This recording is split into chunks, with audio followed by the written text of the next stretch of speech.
உணவுப் பொருட்களில் தானியங்களின் சதவிகிதம் குறைவாக இருக்கிறது. ஆதலால் தானியங்களை பயன்படுத்தி எவ்வாறு உணவுப் பொருளை சமைக்கலாம் என்பதை பற்றி நம்மிடையே பேச வருகிறார் டாக்டர் அமுதா அவர்கள்.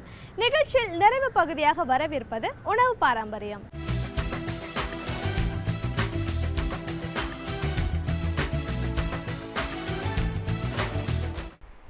வணக்கம். நோய் நாடி நோய் முதல் நாடி அது தனிக்கு வாய் நாடி வாய்ப்பச் செயல் மருந்துங்கிற அதிகாரத்தில் வள்ளுவரால் சொல்லப்பட்ட ஒரு முக்கியமான திருக்குறள். நோய்க்கான காரணத்தை கண்டுபிடிச்சி அதுக்கான ட்ரீட்மெண்ட்டை நம்ம கொடுக்கணும். அதே போல் சில நோய்களுக்கான பக்க விளைவுகள் என்ன எந்த நோய்களில் அதிகமான இறப்பு சதவீதம் அதிகமாக இருக்குது அப்படின்னு நம்ம தெரிஞ்சு வச்சுக்கிறது ரொம்ப நல்லது. இப்போ பார்த்திங்கன்னா இந்தியாவை பொறுத்தளவுக்கு 2 விஷயத்தில் நம்பர் 1ல் இருக்குது. நம்பர் 1 என்னென்னு பார்த்தீங்கன்னா, அதாவது ஹெல்த் டிபார்ட்மெண்ட்டில் நான் சொல்கிறேன். நம்பர் 1ன்னு பார்த்தீங்கன்னா டயபெட்டிக்கில் இந்தியா தான் நம்பர் 1ல் இருக்குது. உலக அளவில் சர்க்கரை நோயினால் பாதிக்கப்பட்டுடைய மக்களுடைய எண்ணிக்கையில் நம்பர் 1 இந்தியா தான், நம்ம நாடு தான். அதே போல் சர்க்கரை நோயால் வரக்கூடிய அந்த இறப்பு சதவீதத்தை பார்த்திங்கன்னா நம்பர் 3ல் இருக்குது. ஸோ இது ரெண்டுமே நம்ம இந்தியாவில் அதிகமாக பயமுறுத்திட்டு இருக்க நோய்களை முக்கியமான சர்க்கரை நோய் வருது. என்ன காரணம் அப்படிங்கிறத நம்ம பார்க்கலாம். அதுக்கான என்ன தீர்வு அப்படிங்கிறதையும் நம்ம இந்த நிகழ்ச்சியில் பார்க்கலாம். முக்கியமாக பார்த்திங்கன்னா கிராமப்புறங்கள் நகர்ப்புறங்கள்னு எடுத்துக்கிட்டிங்கன்னா, கிராமப்புறங்களில் 2% மக்கள் சர்க்கரை நோயால் பாதிக்கப்பட்டிருக்காங்க. நகர்ப்புறங்களில் 10% மக்கள் சர்க்கரை நோயால் பாதிக்கப்பட்டிருக்காங்க. என்ன காரணம்? நகர்ப்புற உள்ளவங்களுக்கு என்ன பண்ணுறாங்க? கிராமப்புற உள்ளவங்க இதே மாதிரி சர்க்கரை நோயால் பாதிக்கப்படும் போது அவங்க அதுக்கான மேற்கொள்கிற சில நெறிமுறைகள் என்னென்ன அப்படிங்கிறத பார்த்திங்கன்னா, அவங்களுக்கு அதிகமான உடல் உழைப்பு காணப்படுது கிராமப்புறத்தில் உள்ளவங்களுக்கு. செகண்ட் அவங்க சிறுதானியங்களை குறித்த ஒரு அறிவு அவங்களுக்கு காணப்படுது. இன்னும் அவங்க கம்பு, கேழ்வரகு, சாமை, குதிரைவால் இந்த மாதிரி உணவு வகைகளை ஏதேனும் ஒரு நேரம் எடுத்துக்கிறாங்க. அதே போல் 3வது பார்த்திங்கன்னா அவங்களுக்கு மூலிகைகளை குறித்த ஒரு அறிவு காணப்படுது. நம்ம ஆவாரை புத்திருக்க சாவாரை கண்டதோடும் பார்த்துருக்கோம் இல்லையா? ஸோ கிராமப்புறங்கள் நிறைய ஆவாரம் கிடைக்குது. அதை ஒவ்வொரு வகையிலும் அவங்க எடுத்துக்கிறாங்க. அதே போல் சின்ன சின்ன நோய்களுக்கு என்ன பண்ணுறாங்கன்னா, நவீன மருத்துவத்தை அவங்க நாடுறதே இல்லை. அவங்களே அவங்க வீட்டுக்கு தேவையான காய்கறிகள்லேருந்து, வீட்டுக்கு தேவையான மூலிகைகள்லேருந்து இயற்கை உரங்களை வைத்து விவசாயம் பண்ணி இயற்கை காய்கறிகள், இயற்கை உணவு, இயற்கையில் கிடைக்கக்கூடிய மூலிகைகளை வச்சு தனக்குள்ள நோய்களை குணமாக்கிட்டு வராங்க. அதனால் சர்க்கரை நோய்களை பொறுத்தளவுக்கு 2% தான் அவங்க பாதிக்கப்பட்டிருக்காங்க. கிராமப்புறங்களை விட நகர்ப்புறங்களில் 10% மக்கள் பாதிக்கப்பட்டிருக்காங்கன்னு சொன்னோம் இல்லையா? இவங்க நம்ம நகர்ப்புறம் உள்ளவங்க என்ன பண்ணுறாங்கன்னு கேட்டிங்கன்னா, அதிகமான உடல் உழைப்பு நமக்கு இல்லை. எங்கே போனாலும் நம்ம என்ன பண்ணுறோம், பைக்கு, காரு இதே மாதிரி தான் நம்ம எடுத்துக்கிறோம் இல்லையா? அதே போல் ஃபாஸ்ட் லைஃபு, ஃபாஸ்ட் ஃபுட்டு தான் நம்ம எடுத்துக்கிறோம். சிறுதானியங்களை பற்றி ஒரு அறிவு நமக்கு இல்லை. அதே போல் ஹெர்பலை குறித்து, மூலிகைகளை குறித்து ஃப்ரெஷ்ஷான மூலிகைகளும் கிடைக்கிறது இல்லை. மூலிகைகளை சாகுபடி, நமக்கு தேவையான மூலிகை நம்ம எப்படியே எடுத்துக்கொள்ளலாம் அப்படிங்கிறத பற்றி அந்த அறிவு இல்லாதனாலையும் நம்ம அதிகமாக சர்க்கரை நோயினால் பாதிக்கப்பட்டிருக்கோம். இதனால தான் இந்தியாவிலே அதிகமாக மூலிகைகள் பயிராடுற, உலகத்திலே அதிகமாக மூலிகைகள் கிடைக்கிறது இந்தியாவில் தான். இந்தியாவில் உள்ள செல்வங்களில் முக்கிய செல்வங்கள் மூலிகை செல்வங்கள். நம் நாட்டில் இருந்து தான் எல்லா நாட்டுக்கும் மூலிகைகள் நம்ம ஏற்றுமதி பண்ணிகிட்டு இருக்கோம். அதில் முக்கியமான மூலிகைகள் என்ன பார்த்தீங்கன்னா, சர்க்கரை நோயை குணமாக்குற நோய்கள் பொன்குரண்டி அப்படிங்கிற ஒரு மூலிகை, ஒரு மரம். அந்த மரத்தோட கட்டை ஒரு மிக சிறந்த ஒரு ஆன்டி டயபெட்டிக் ஆக வேலை செய்யுது. இது உலகத்தில் எந்த நாட்டிலையும் அது விளையக்கூடிய ஒரு மூலிகை அல்ல, இந்தியாவில் மட்டும்தான் விளையுது. ஆனால் இந்தியாவில் தான் சர்க்கரை நோயால் பாதிக்கப்பட்ட எண்ணிக்கை நம்பர் 1 இருக்கிறோம். அப்போ என்ன காரணம்? அந்த மூலிகை குறித்த அறிவு நமக்கு இல்லை. ஆனால் நம் நாட்டிலேருந்து விளையக்கூடிய இந்த பொன்குரண்டிங்கிற மூலிகை அயல் நாட்டுக்கு நம்ம ஏற்றுமதி செய்கிறதுனால அந்த நாட்டில் உள்ளவங்க நம் நாட்டு மூலிகைகளை பயன்படுத்தி நோயற்ற வாழ்வாக வாழ்கிறாங்க. சர்க்கரை நோயால் அளவு அந்த அளவுக்கு அவங்க பாதிக்கப்படலை. ஸோ இந்த நிகழ்ச்சியில் இந்த பொன்குரண்டியை பற்றியும் இது கூட என்னென்ன மூலிகைகள்லாம் சேர்த்து சர்க்கரை நோயாக்கு ஒரு டிகாஷன் ரெடி பண்ணலாங்கிறத நம்ம பார்க்கலாம்.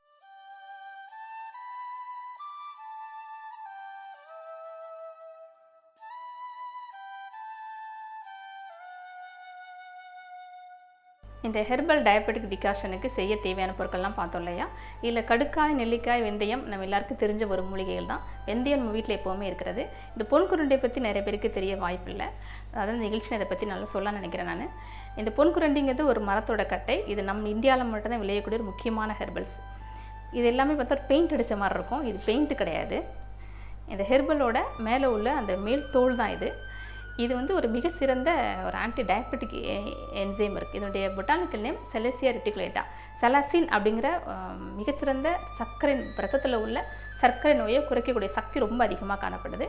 இதனுடைய என்சைம் எடுத்து நீங்கள் பார்த்தீங்கன்னா, எப்படி ஒரு இன்சுலின் இன்ஜெக்ஷனை விட இது 100 டைம்ஸ் அதிகமாக ஃபாஸ்ட்டாக வேலை செய்யக்கூடியதான் இந்த செலாசின் ரெட்டிகுலேட்டாவோட முக்கியமான ஒரு பண்பு. நம்ம நாட்டில் இவ்வளோ பெரிய அருமையான மூலிகைகள் இருக்கும்போது நமக்கு தெரியாதனால தான் இந்தியா வந்து சர்க்கரை நோயிலே பாதிக்கப்பட்டோட எண்ணிக்கை அதிகமாக காணப்படுது.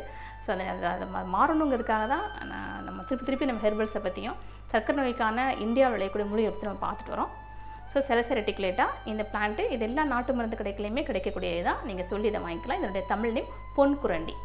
அப்புறம் கடுக்காயில் வந்து நேச்சுரல் அயன் காணப்படுது. அதோட இதுவும் சர்க்கரையோட அளவை குறைக்கக்கூடியது. நெல்லிக்காய் விட்டமின் சி சயின்டிஃபிக்காக ப்ரூவ் பண்ணப்பட்டது.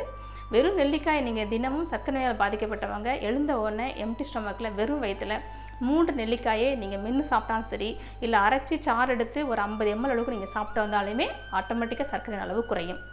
அதே போல் வெந்தயம் நம்முடைய எல்லா சமையல் வீட்லேயும் இருக்கக்கூடியதான். வெந்தயம் இதனுடைய ஃபைபரே ஒரு மிக சிறந்த சர்க்கரையை குறைக்கக்கூடியது, நார்ச்சத்தின் மிகுந்த ஒரு பொருள். அதே போல் ஸ்லோ டைஜஸ்டிங் ஃபுட்டில் இது வரும். ஸோ ஒரு மிகச்சிறந்த சர்க்கரை நோயை குறைக்கக்கூடிய ஒரு மருந்து. இது எல்லாத்தையும் கலந்து நம்ம என்ன பண்ணுறோன்னு கேட்டிங்கன்னா, இந்த மாதிரி இதை நம்ம இங்கே அரைச்சி நீங்கள் எடுத்துக்கோங்க. ஃபைன் பவுடர் இல்லாமல் இப்படி 1-2 இதை வந்து இப்படி தேநீருக்கான பவுடர் மாதிரி நான் அரைச்சி எடுத்துக்கணும். இப்போ நம்ம என்ன பண்ணணும் போனால் இதை வந்து 2 டீஸ்பூன் அளவு எடுத்து இதை ஒரு 100 to 150 ml தண்ணீர் விட்டு நல்லா கொதிக்க விட போகிறோம். ஒரு 10 minutesல இதை நமக்கு தேவையான எக்ஸ்ட்ராக்டெல்லாம் கொடுத்துரும். அப்புறம் நல்லா ஃபில்ட்ரு பண்ணி சர்க்கரை நோய் இருக்கிறவங்க இதை சாப்பிட்டு வரலாம். சர்க்கரை நோய் இல்லாதவங்களும் சாப்பிட்லாமா? தாராளமாக சாப்பிட்லாம். உடம்புல உள்ள கொழுப்பு குறைக்கக்கூடிய சக்தியும் இந்த செலசி ரெட்டிகுலேட்டாக்கு உண்டு. ரத்தத்தில் உள்ள இரத்த குழாய்க்குள்ளே உள்ள அந்த ரத்தம் உறையுது இல்லையா, அந்த ஹெமரேஜ் தடுக்கக்கூடிய சக்தியும் இது இருக்குது. ஸோ டயபெட்டிக் மட்டும் இல்லாமல் ஹார்ட் அட்டாக்கையும் தடுக்கக்கூடியது. அதே போல் பிரெயினில் உள்ள கிளாட் அந்த ஹெமரேஜ்னு பார்க்குறோம் இல்லையா, ஹெட் இன்ஜுரினாலும் ஹெமரேஜ் வந்துடும். ரத்தத்தில் உள்ள கொழுப்பு அதிகமாக இருக்கும் போதும் ஹெமரேஜ் வருது, ஸ்ட்ரோக் வருதுலேயே பக்கவாதம். ஸோ பக்கவாதம், ஹார்ட் அட்டாக்கு, சர்க்கரை நோய் இது 3 வராமல் தடுக்கணும் அப்படின்னா, ஏன்னா இப்போ பார்த்தீங்கன்னா 60 வயசுக்கு மேலே இது மாதிரி இந்த 3 வியாதிகள் தான் அதிகமான இறப்பு அதிகமாக காணப்படும். இது 3 வராமல் தடுக்கக்கூடிய ஒரு முக்கியமான மூலிகைகள் தான் இந்த பொன்குரண்டி. ஸோ இந்த டிகாஷன் 40 வயசுக்கு மேற்பட்டவங்க எல்லாருமே சாப்பிட்லாம், 2 வேளையும் சாப்பிட்லாம். இப்போ நான் இதில் ஒரு 2 டீஸ்பூன் எடுக்கிறேன்.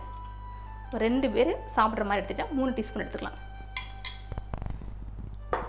இது கூட ஒரு 150 ml தண்ணீர் விடுறேன். இதை நல்லா கொதிக்க விட்டுருங்க.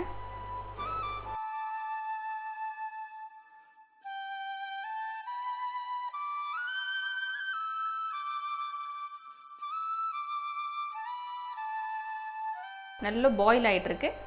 ஒரு 10 minutesல அது நல்லா பாயில் ஆயிரும். அப்புறம் லோ ஃப்ளேமில் ஒரு 5 minutes வைங்க. நல்லா இந்த பொன்குரண்டி, கடுக்காய், நெல்லிக்காய், வெந்தயம் இதெல்லாம் கலந்த ஒரு சர்க்கரையை குறைக்கக்கூடிய எக்ஸ்ட்ராக்ட் எல்லாம் கலந்து டிகாஷன் நமக்கு ரெடி ஆயிரும். இன்னும் ஒரு 5 minutes நல்லா கொதிக்கட்டும்.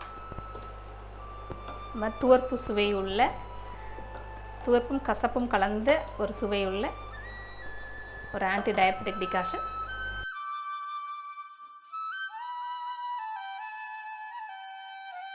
ஸோ நல்லா ஃபில்ட்ரு பண்ணுறோம்.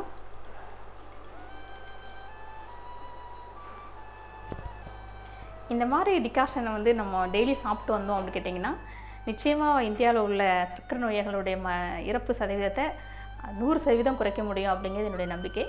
சர்க்கரை நோய் மட்டும் இல்லாமல் ஹார்ட் அட்டாக் பிரச்சனை இருக்கிறவங்க, பிரெயின் சம்மந்தப்பட்ட நோய் இருக்கிறவங்க, பிபி அதிகமாக இருக்கிறவங்க, முக்கியமாக ஒபிசிட்டி தான் முக்கியமான காரணம். சர்க்கரை நோய்க்கும் சரி, ஹார்ட் சம்மந்தப்பட்ட நோய்களுக்கும் சரி, முக்கிய பிரச்சனை ஒபிசிட்டி தான். ஸோ அந்த தொப்பை அதிகமாக இருக்கிறவங்க இதை தினமும் சாப்பிட்டு வரலாம். உங்களுக்கே இந்த விஷயத்தை நீங்களே பார்க்க ஆரம்பிப்பீங்க. அளவுன்னு பார்த்தீங்கன்னா ஒரு 300க்கு மேலே இருக்கிறவங்க 3 times எடுத்துக்கலாம். 300க்கு கம்மியாக தான் இருக்குது சுகர் இருக்குன்னா 2 times எடுத்துக்கலாம். சர்க்கரை நோயே இல்லாதவங்க இரவு மட்டும் கூட இதை நம்ம எடுத்துகிட்டு வரலாம். ஒரு மிக சிறந்த ஒரு ஆரோக்கியமான உயிர்காக்கும் ஒரு மருந்து தான் இந்த பொன்குரண்டி கலந்த ஒரு ஹெர்பல் டயபெட்டிக் டிகாஷன். பொன்குரண்டி, நெல்லிக்காய், கடுக்காய், வெந்தயம் இந்த 4ஐயும் வைத்து எப்படி ஒரு தேநீர் ரெடி பண்ணலாங்கிறத நம்ம பார்த்தோம். சர்க்கரை நோய்களுக்கு மட்டும் இல்லை, நம்ம உடம்பில் உள்ள கெட்ட கொழுப்பையும் அதிகமான எடையையும் குறைத்து நம்ம இருதயத்தையும் பாதுகாத்து ஒரு ஆரோக்கியமான வாழ்க்கை வாழ வைத்து சர்க்கரை நோயுடைய அளவையும் குறைக்கக்கூடிய மிக ஒரு அருமையான ஒரு அற்புதமான ஒரு தேநீர் தான் இது. இதை நீங்கள் தொடர்ந்து சாப்பிட்டு வாங்க. ஒரு ஆரோக்கியமான சமுதாயம் படைப்பதற்கு என்னுடைய வாழ்த்து.